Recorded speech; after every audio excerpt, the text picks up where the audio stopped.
à Dieu par Jésus-Christ. Béni soit le Père, le Fils et le Saint-Esprit.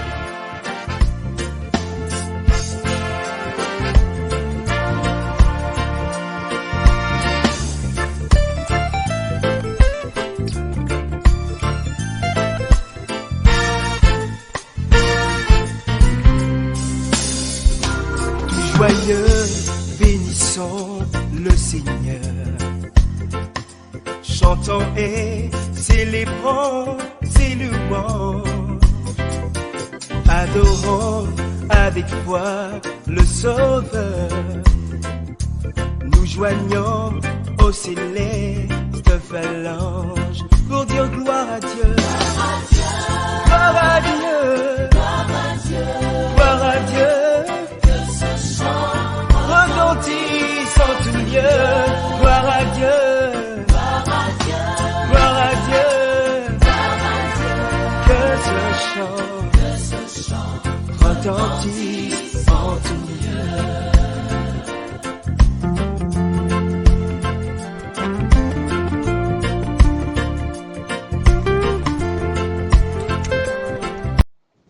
Bien, il y a des gens qui vont se dire que tout ce que je viens de dire dans mon précédent voice, que c'est pas tout à fait vrai. Parce que si c'est vrai, cela signifierait qu'un trop grand nombre de personnes vont aller en enfer, vont être perdus, n'iront pas au paradis, puisqu'ils savent que l'essentiel de ceux qu'ils connaissent sont des gens qui vivent tranquillement une vie de péché, et ne sont pas vraiment dans le cadre de la sanctification. Il y en a qui vont se dire qu'effectivement, la preuve même que ce que je raconte est faux, c'est ce que leur clergé leur a toujours dit autre chose. Leur clergé leur a toujours dit que nous sommes pécheurs, nous savons que nous sommes pécheurs, bon, nous pouvons vivre dans le péché et nous demandons tranquillement pardon chaque jour, chaque semaine, et puis ça va parce que c'est par la grâce que nous sommes sauvés. Et que par conséquent, ce que je dis, c'est n'importe quoi, c'est pas ce à quoi les chrétiens sont appelés. Et ça, ce sont des erreurs auxquelles je tiens à attirer l'attention. Parce que si des gens pensent cela, ils sont véritablement dans l'erreur et il faut qu'ils sachent pourquoi. La première chose sera par rapport au fait de croire que si on est un très grand nombre à s'être trompés, du coup on va être sauvé. Alors dans la Bible il est dit, dans 1 Pierre chapitre 3 verset 20, le verset dit, qui autrefois avait été incrédule lorsque la patience de Dieu se prolongeait au jour de Noé, pendant la construction de l'arche, dans laquelle un petit nombre de personnes, c'est-à-dire 8, furent sauvés à travers l'eau. Pierre nous rappelle qu'au déluge de Noé, seules 8 personnes furent sauvées. Les autres étaient dans le péché et étaient incrédules. Donc, ils ne croyaient pas, effectivement. Bref, ils étaient exactement dans la posture de quelqu'un qui maintenant se dit, nous sommes trop nombreux et nous sommes trop nombreux à être dans le péché, donc Dieu ne peut pas nous envoyer tous en enfer ou hors du paradis. Dieu ne peut pas nous laisser être perdus parce que nous sommes trop nombreux. C'est vraiment l'attitude là. L'incrédulité basée sur le grand nombre et sur la vie de péché partagée. Mais le texte de la Bible est clair. 8 personnes furent sauvées de toute l'humanité. Rendez-vous compte que 8 personnes, ça ne correspond même pas à l'effectif d'habitants de certaines maisons. Il y a des maisons qui ont plus de 9 habitants, plus de 10 habitants. 8 personnes furent sauvées sur toute la terre. Noé, ses enfants, 3 de ses enfants et leurs femmes. C'est tout. Alors, il faut bien se dire, ce n'est pas le grand nombre qui va faire que Dieu ait un souci. D'un seul couple, Dieu peut recréer toute une humanité. Et il a déjà montré l'exemple à travers le déluge. de ce que si toute la terre choisit le mauvais côté, lui, il préservera les justes. Noé fut sauvé. Celui qui est juste, même s'il est seul, aura son salut seul. Mais les pécheurs ne seront pas justifiés parce qu'ils sont trop nombreux. Non, il faut le savoir et que ce soit très clair. Ensuite, ceux qui se complaisent juste à l'enseignement de leur clergé, parce que leur clergé leur a dit A ou B, ils croient que forcément c'est ça qui est vrai. Leur clergé leur a dit que vraiment on est pécheur, on reste pécheur et puis Dieu nous pardonne. Je veux déjà attirer l'attention sur ce que Jésus-Christ lui-même a dit en ce qui concerne le clergé. Il parlait précisément des scribes et des pharisiens à son époque, qui représentaient en fait une bonne partie du clergé de l'époque. Les pharisiens, c'était les docteurs de la loi, pour la plupart, c'est-à-dire ceux-là qui avaient atteint le niveau le plus élevé dans la connaissance de la loi. Mais Jésus-Christ leur dit, on peut le lire dans Matthieu chapitre 23 au verset 13, « Malheur à vous, scribes et pharisiens hypocrites, parce que vous fermez aux hommes le royaume des cieux. Vous n'y entrez pas vous-même et vous n'y laissez pas entrer ceux qui veulent entrer. » Vous n'y entrez pas vous-même et vous n'y laissez pas entrer ceux qui veulent entrer. Vous fermez aux hommes le royaume des cieux. Ensuite, à Luc chapitre 11, verset 52, c'est repris encore. « Malheur à vous, docteurs de la loi, parce que vous avez enlevé la clé de la science. Vous n'êtes pas entrés vous-même et vous avez empêché d'entrer ceux qui le voulaient. » Voilà. Alors, les scribes des pharisiens, c'était le clergé, c'était ceux qui à l'époque étaient comme des conducteurs, des connaisseurs de la chose. Mais on dit que non seulement ils n'y sont pas entrés dans le royaume des cieux, mais qu'ils ont empêché ceux qui le voulaient d'y entrer. Aujourd'hui encore, on a beaucoup de clergés, de beaucoup d'églises, de religions, de confessions. Des gens qui n'entrent pas dans le royaume des cieux, mais qui empêchent ceux qui veulent d'entrer. Donc, plusieurs gens sont perdus parce qu'ils sont plus fidèles à leur clergé qu'à Dieu. Ils ne cherchent pas la vérité. Ils ne cherchent pas la connaissance. Ils s'en tiennent essentiellement à ce que le clergé leur dit, pensant que s'ils sont très nombreux à croire, ils seront sauvés même s'ils sont dans l'erreur. On va dire que vraiment, ils sont nombreux comme ça, comment est-ce qu'ils peuvent être perdus? N'oublions pas le déluge de Noé. Le fait d'être très nombreux n'est pas ce qui va sauver. Non. Et le fait de s'être trompé, parce qu'on a laissé le clergé ou les docteurs d'arrêt, tout ça nous tromper, n'est pas non plus ce qui va sauver. Il est dit dans la Bible, Osée, chapitre 4, verset 6, « Mon peuple est détruit parce qu'il lui manque la connaissance. Puisque tu as rejeté la connaissance, je te rejetterai. Et tu seras dépouillé de mon sacerdoce. Puisque tu as oublié la loi de ton Dieu, j'oublierai aussi tes enfants. » Ce qui est très important ici, c'est « Puisque tu as rejeté la connaissance, je te rejetterai. » Après, bien que Dieu ait dit « Mon peuple périt parce qu'il lui manque la connaissance. » Voyez bien ce qu'il dit. Parce qu'il lui manque la connaissance, le peuple périt. Il n'a pas dit que le fait qu'il lui manque la connaissance le justifie et le sauve, parce qu'il va brandir comme argument de sa perdition. Vraiment, je ne savais pas. Il faut me comprendre, je ne savais pas. Il dit bien, le peuple est détruit. Est détruit parce qu'il lui manque la connaissance. Tu ne savais pas? Oui, bon, mais tu ne savais pas. Si, je dis souvent, si quelqu'un sans savoir que le courant frappe, prend clou et met dans une prise de haute tension, même comme il ne savait pas, il va être grillé. Bon, on se rendra compte qu'il ne savait pas parce qu'on va voir qu'il est grillé. Ce n'est pas que le courant va l'excuser parce qu'il ne savait pas. Puisque tu as rejeté la connaissance, je te rejetterai. Donc il faut bien que les gens se rendent compte que ça ne sert à rien de se complaire à n'avoir pas de connaissance sous prétexte que c'est ce qui va donner le salut. Maintenant, les gens aiment dire, Non, en fait, c'est pas à la grâce qu'on est sauvé, donc vraiment on peut vivre la vie de péché parce qu'on est pécheur et cela. Non, ce qui effectivement est un peu en contradiction avec ce que j'ai dit dans le fait que Christ est venu nous affranchir du péché. Mais ceux qui disent ça encore le disent simplement parce que il leur manque la connaissance, parce qu'ils se laissent égarer par le clergé qui n'entre pas et qui empêche à ceux qui voudraient entrer d'entrer.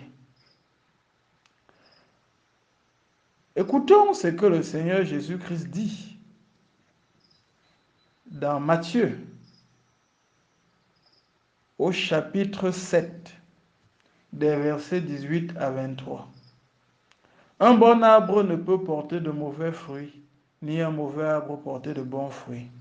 Tout arbre qui ne porte pas de bons fruits est coupé et jeté au feu. C'est donc à leurs fruits que vous les reconnaîtrez.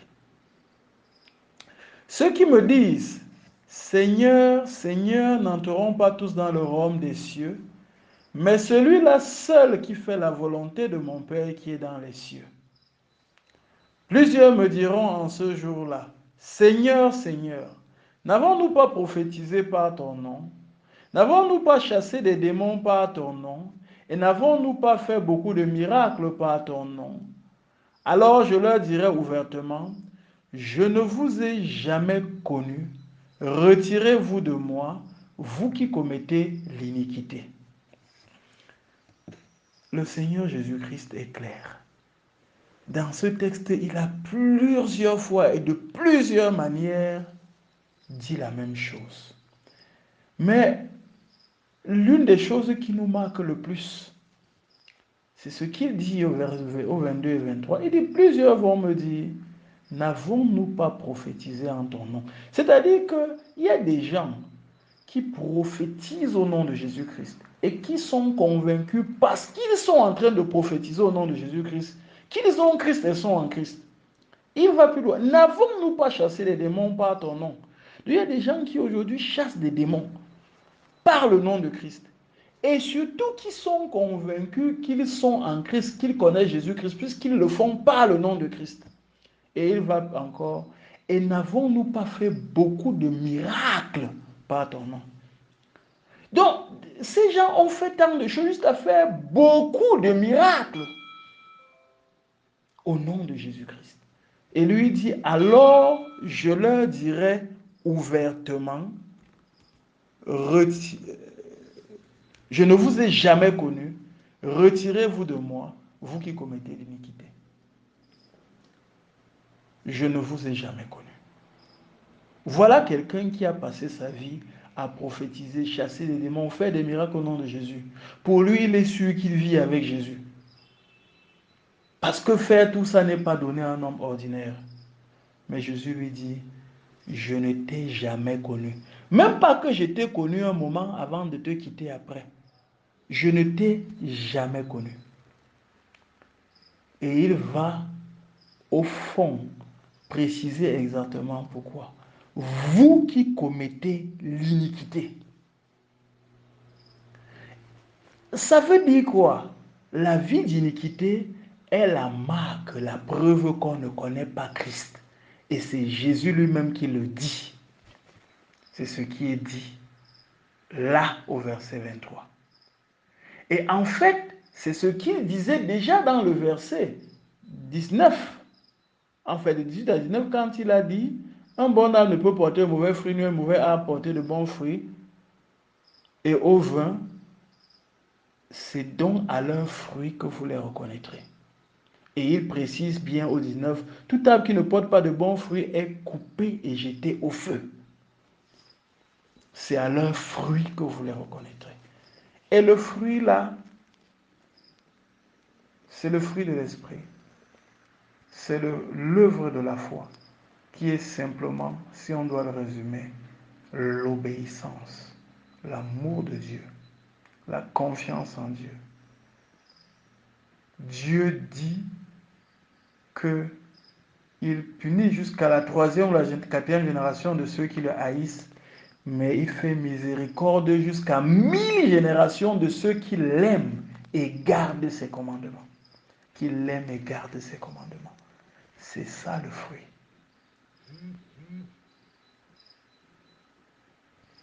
Jésus-Christ répond quelque part lorsqu'on lui dit « Ta mère et tes frères sont dehors et cherchent à te parler ». Il répond, Luc 8, verset 21, « Mais il répondit, ma mère et mes frères, ce sont ceux qui écoutent la parole de Dieu et qui la mettent en pratique. » Des gens s'appellent souvent frères chez les chrétiens. Les gens s'appellent frères pour dire qu'ils sont chrétiens ensemble. Mais Jésus-Christ dit que lui, il est frère de celui qui écoute la parole de Dieu et la met en pratique. Pas de celui qui écoute, tout simplement. Pas de celui qui se contente de dire vraiment, je connais Jésus, j'aime Jésus, Seigneur, Seigneur. Non. Il le dit, je rappelle encore, à Matthieu 7, 21. Ceux qui me disent, Seigneur, Seigneur, n'entreront pas tous dans le royaume des cieux, mais celui-là seul qui fait la volonté de mon Père qui est dans les cieux. Celui-là seul qui fait la volonté de mon Père qui est dans les cieux. Voilà celui qui est censé entrer dans le royaume des cieux. Ce n'est pas celui qui dit Seigneur, Seigneur, non. Et à 1 Jean, chapitre 3, verset 10, on précise, c'est par là que se font reconnaître les enfants de Dieu et les enfants du diable. Quiconque ne pratique pas la justice n'est pas de Dieu, non plus que celui qui n'aime pas son frère. Donc ce n'est pas dans le miracle, ce n'est pas dans la prophétie, ce n'est pas dans la chasse des démons, non. Il est écrit la circoncision n'est rien, l'incirconcision n'est rien, mais l'observation des commandements est tout. Et pour confirmer la réalité de l'enseignement sur le péché, il est dit dans Hébreux, chapitre 10, verset 26. Car si nous péchons volontairement après avoir reçu la connaissance de la vérité, il ne reste plus de sacrifice pour les péchés, mais une attente terrible du jugement et l'ardeur d'un feu qui dévorera les rebelles. Voilà. Si nous péchons volontairement, il ne reste plus de sacrifice pour nos péchés, mais simplement l'attente du jugement et l'ardeur d'un feu qui dévorera les rebelles. Cela est clair. Il ne faut pas s'y tromper. Cela a été rappelé plusieurs fois et de plusieurs manières. Romains chapitre 6 est très clair là-dessus. Véritablement clair. Je peux lire une petite partie. Que dirons-nous donc? Demeurions-nous dans le péché afin que la grâce abonde? Loin de là. Nous qui sommes morts au péché, comment vivrions-nous encore dans le péché?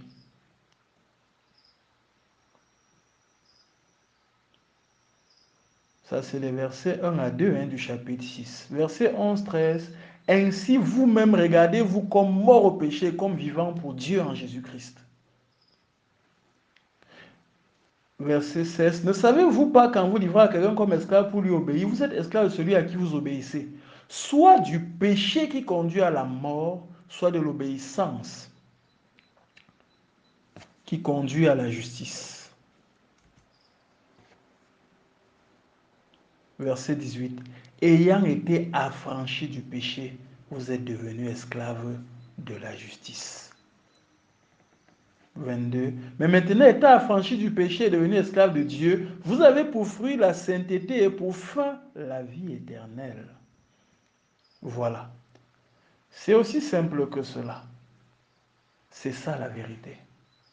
En Christ, nous avons été affranchis du péché, nous sommes devenus esclaves de la justice. Celui qui demeure dans le péché n'a pas connu Christ et il ne s'attend pas du tout au salut. Il s'attend à la mort. Il n'est pas dans le cadre des promesses de Dieu. Ceux qui passent le temps à faire des prières comme étant des incantations qui vont mettre Dieu à leur faveur alors qu'ils ne sont pas dans le cadre des promesses de Dieu, Dieu a fait des promesses pour ceux qui l'aiment et gardent ses commandements. La Bible dit que pour celui qui se détourne de la loi pour ne pas l'écouter, sa prière même est une abomination.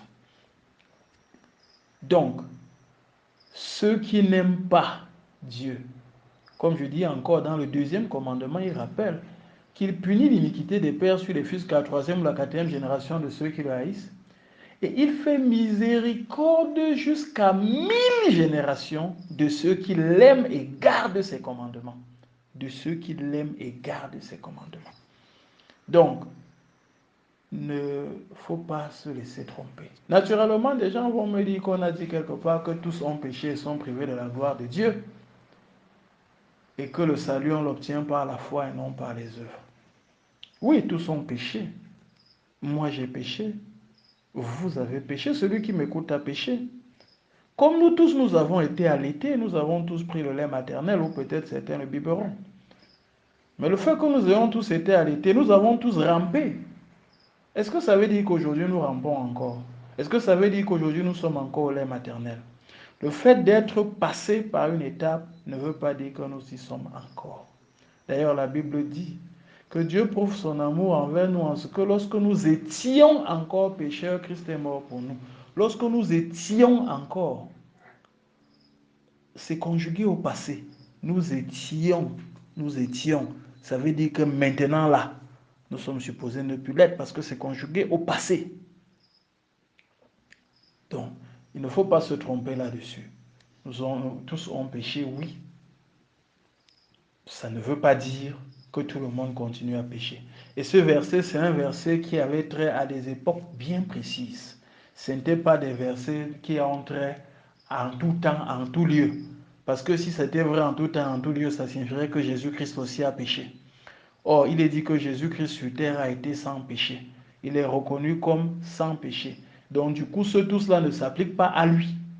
Voilà. Donc, il faut bien comprendre le verset. Et quand on dit qu'on a le salut par la foi et non par les œuvres, des gens croient que ça veut dire qu'ils peuvent vivre dans le péché et être sauvés. Je pense que pour ce que nous avons pu entendre de ce que Jésus-Christ a dit avec toutes les références, on peut comprendre que ça ne veut pas du tout dire cela. Il ne faut pas tordre le sens des Écritures, parce que la Bible est cohérente. Il y a une cohérence dans l'ensemble des Écritures. Ce que ça veut dire, c'est très simple. Il est dit, le salaire du péché, c'est la mort. Nous avons péché, puisqu'il est dit que tous ont péché, nous avons péché. Bref, nous ne sommes pas de ceux qui ont péché. Et dans notre péché, nous étions des condamnés à mort.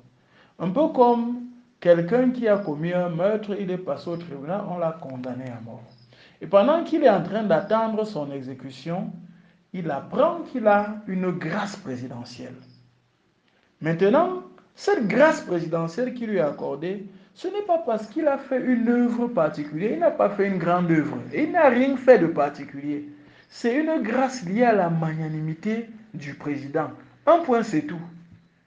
C'est de cette manière que la grâce divine nous sauve du péché.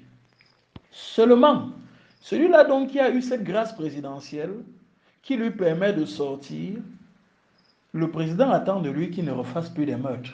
Ce n'est pas parce qu'il a eu la grâce que ça veut dire qu'il doit rester un meurtrier permanent. Non. On attend de lui maintenant qu'il se comporte de manière exemplaire. C'est de cela qu'il est question. C'est pour ça qu'il est dit, si nous péchons volontairement après avoir reçu la connaissance de la vérité, il ne reste plus de sacrifice pour le péché. Parce que si ce gars-là sort, il commet encore un meurtre, et il n'y a plus de grâce. Il avait déjà eu la grâce sur le premier meurtre, il a encore allé recommencer. Ça veut dire qu'il a renié la grâce qu'on lui avait faite. Là, il n'a plus de grâce et il sait ce qu'il peut, ce qu'il va attendre, ce qui va lui arriver maintenant. Voilà la vérité. Voilà la vérité et cela est cohérent avec tout l'enseignement de la Bible. Répété de manière permanente dans le Nouveau Testament. Donc, qu'on ne s'y trompe pas. À croire qu'on peut vivre une vie de n'importe quoi et se dire que Dieu est notre serviteur, qui lorsque nous ne faisons pas cas de lui, va se souvenir de nous dans notre iniquité. C'est faux. C'est vraiment faux. C'est pour ça que les gens s'en vont chercher toutes sortes de formules.